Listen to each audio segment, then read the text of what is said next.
The old, abandoned house on the edge of town had always been a place of curiosity for the local children. Its boarded-up windows and creaking doors had always given the impression that there was something sinister lurking within.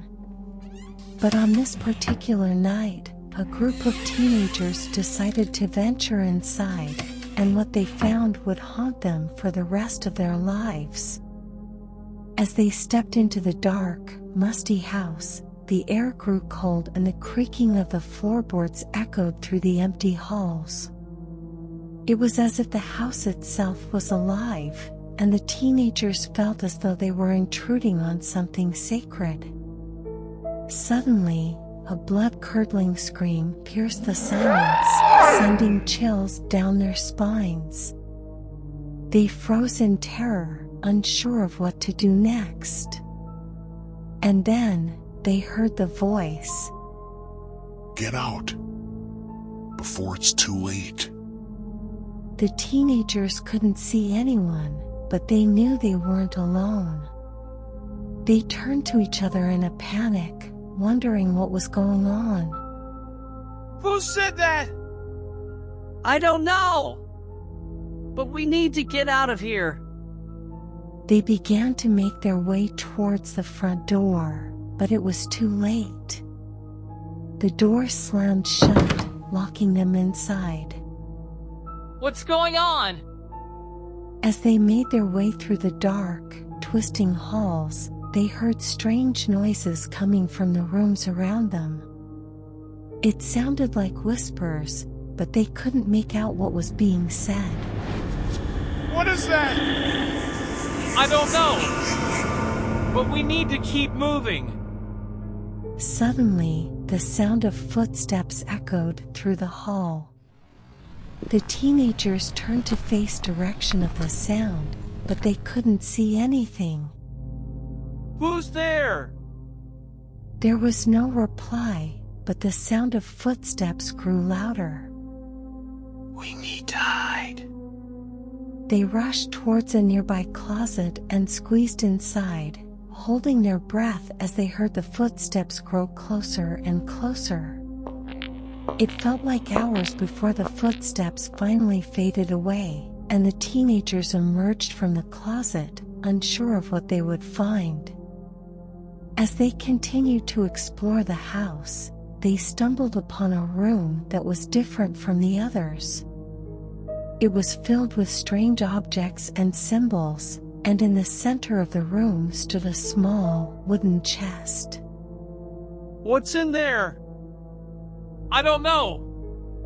But I have a bad feeling about this. Despite their misgivings, they approached the chest and opened it, revealing a small, old book.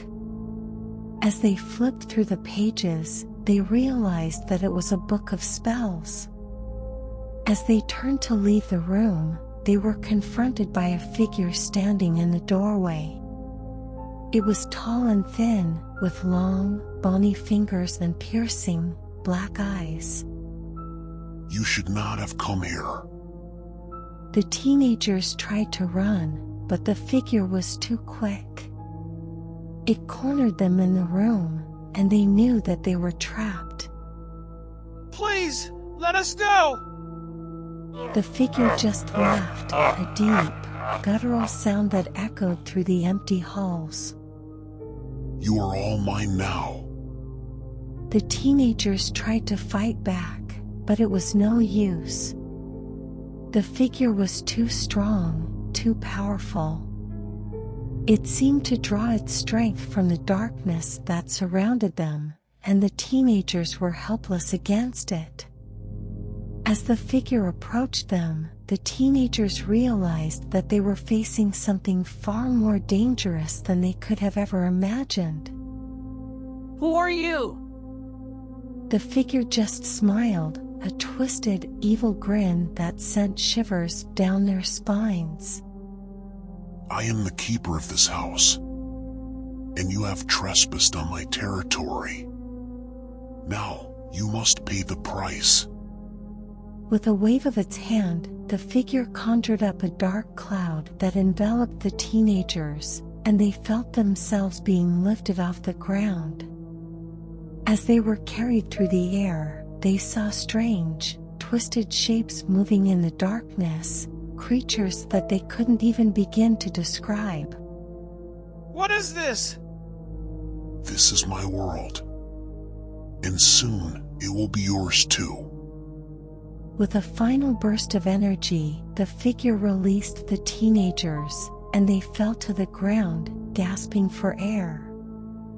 Please, let us go!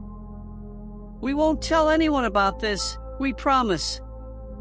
The figure just laughed, a deep, sinister sound that echoed through the empty halls. You will never leave this place. And neither will anyone else who dares to cross my path. The teenagers knew that they were in deep trouble. They had stumbled upon something far more dangerous than they could have ever imagined, and they had no way of escaping it.